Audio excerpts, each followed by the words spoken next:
12%லேருந்து 5% வந்திருக்கு. 12% 5% வரைக்கும் குறைச்சிருக்காங்க. 5%ஆக குறைச்சிருக்காங்க. கிட்டத்தட்ட 7% குறைஞ்சதுனால இப்போ ரூ. 100 பேசிக் பொருள் இருந்தது, ரூ. 112 இருந்தது, இப்போ ரூ. 105 வரப்போகுது.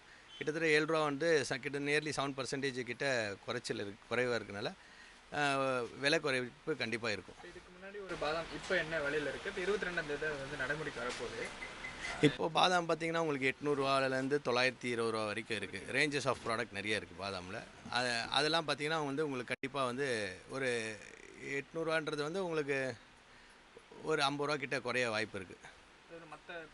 மற்ற ப்ராடக்ட் பார்த்தீங்கன்னா இப்போது திராட்சை முந்திரிலாம் ஏற்கனவே முன்னாடியே 5%ல் தான் இருந்தது. 12%ல் இருந்த பொருட்கள் பார்த்திங்கன்னா அத்திப்பழம், பாதாம், பிஸ்தா, அப்புறம் அந்த ரோஸ்டட் பிஸ்தா, டீஹைட்ரேட் ப்ராடக்ட்டு, டேட்ஸ், இந்த ஐட்டம்லாம் உங்களுக்கு பார்த்திங்கன்னா எல்லாமே 12% இதில் இருந்தது. 12லேருந்து இப்போ 5%க்கு குறைஞ்சதுனால இதெல்லாம் இதை மக்கள் விரும்பி சாப்பிட்ற பொருள்னால இது கண்டிப்பாக இது நல்லா.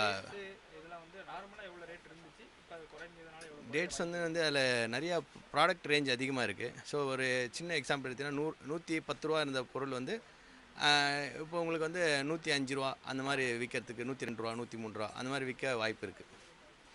அது டேக்ஸ்னால குறையும்.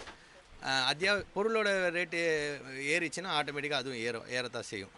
ட்ரை ஃப்ரூட்ஸை பொறுத்த வரைக்குமே நிறைய பொதுமக்கள் விலை ஜாஸ்தியாக இருக்குது அப்படின்னு சொல்லிட்டு 50 பேர் வாங்குறத தவிர்க்கிறாங்க. அப்படிலாம் சொல்ல முடியாது சார். ஏன்னா ட்ரை ஃப்ரூட்ஸ் இப்போ கிடையாது, ரொம்ப காலமாகவே அது மற்ற பொருளோட ரேட், அத்தியாவசிய பொருளோட ரேட்டு கூட தான் இருக்கும். பட் இப்போ மக்கள் அதிகமாக ஃபுட்டு மாதிரி அதை எடுத்துக்க நிறைய பேர் இது பண்ணிகிட்ருக்காங்க. ஸோ அதனால் அது இப்போ நல்லா யூஸ் பண்ணிட்டு தான் இருக்குது. நல்லா பிஸ்னஸ் அது கொஞ்சம் நல்லா பர்ச்சேஸ் போயிட்டு தான் இருக்குது. வாய்ப்பு இருக்கும், கண்டிப்பாக வாய்ப்பு இருக்கும்.